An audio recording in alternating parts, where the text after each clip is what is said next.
হয় নমস্কাৰ, মই হাবিজুৰ খান আৰু মই এতিয়া উপস্থিত আছো বৰপেটা জিলাৰ সৰ্বক সমষ্টিৰ অন্তৰ্গত খুদনাবাৰী গাঁৱত। আৰু এই খুদনাবাৰী গাঁৱতে এটা বাঁহৰ দলঙে জলাকলা খুৱাইছে সাধাৰণ ৰাইজক। কিয়নো এই এই দলংটো দি পাৰ হ'লে ৰাইজক দিব লাগে যাতায়াতৰ নামত ধন।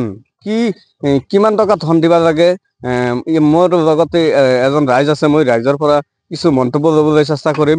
সতীৰ্থ কেমেৰা পাৰ্চনত কি ক'ব এইখন দলঙৰ বিষয়ে, যে আপোনালোকে যে যাতায়াত কৰে, এটা বাইক গেলে কিমান টকা লয় আৰু মানুহ গেলে কিমান টকা লয়?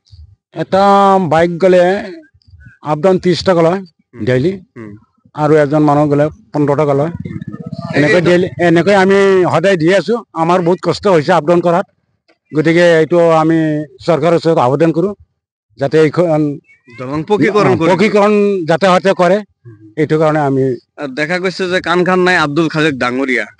আব্দুল খালেক ডাঙৰীয়া যিহেতু বৰপেটাৰ এমপি হয়, তথাপি এইখন দলঙে 15খন গাঁৱৰ ৰাইজে এই একমাত্ৰ দলং দি যাতায়াত কৰিব লাগে, নহলে 20 কিলোমিটাৰ জাগা ঘূৰি আহিব লাগে। কি ক'ব এই ক্ষেত্ৰত? এই ক্ষেত্ৰত আমি এইটো ক'ব খোজো, আমাৰ আব্দুল খালেক ডাঙৰীয়া আমাৰ এমপি, কিন্তু তেখেতক আমি এইটো চেনেলৰ জৰিয়তে আমি তেখেতক আহ্বান জনাওঁ যাতে এইখন দলং বনাই দিয়ে পকীকৰণ। আৰু ইয়াত যিমান বস্তি মানুহ আছে, বহুত কষ্ট হৈছে। 15খন গাঁৱৰ মানুহ ইয়াতে এইটো ৰাস্তা দি আপ ডাউন কৰি থাকে। যিহেতু এজন ৰোগী হলে ৰোগীক কিন্তু এটা এম্বুলেন্স আহোঁতে অসুবিধা হয়, নহলে 20 কিলোমিটাৰ জাগা ঘূৰি আহিব লাগে একমাত্ৰ এটা দলঙৰ কাৰণে। হয়। আৰু দেখা গৈছে যে যেহেতু সৰ্বক সমষ্টিৰ বিধায়ক মনোৰঞ্জন তালুকদাৰ, সিও কিন্তু কাণ খাৰ দিয়া নাই এই দলংখনৰ বিষয়ে। কি ক'ব?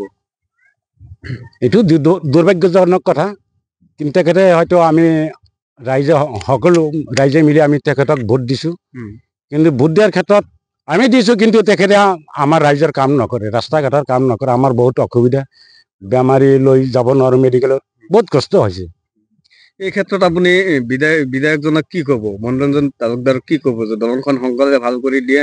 আমি বিধায়কজনক আমি এইখিনি আহ্বান জনাওঁ এইটো চেনেলৰ জৰিয়তে, যিহেতু এইখন দলং অতি সোনকালে যাতে হয়তো মেৰামতি কৰি দিয়ে বা হয়তো দলং পকীকৰণ দলং বনাই দিয়ে, এইটো আমি তেখেতৰ ওচৰত আহ্বান জনাইছোঁ।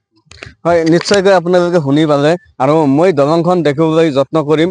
এই একমাত্ৰ এটা বাঁহৰ দলঙৰে 15খন গাঁৱৰ ৰাইজে এই একমাত্ৰ দলংখনৰ দি যাতায়াত কৰে। মই কেমেৰা পাৰ্চনৰ সতীৰ্থক দেখিবলৈ যত্ন কৰিম। এইখন দলং চাওক, এইখন এটা বাঁহৰ দলং। এই বাঁহৰ দলং দি মানুহে যাতায়াত কৰিবলগীয়া হৈছে, কিয়নো এই দলংখন সৰ্বক সমষ্টিৰ অন্তৰ্গত খুদনাবাৰীত, কিন্তু কাণ খান নাই চৰকাৰ প্ৰশাসনৰ, কাণ খান নাই আব্দুল খালেক ডাঙৰীয়াৰ, কাণ খান নাই মনোৰঞ্জন তালুকদাৰ বিধায়কৰ।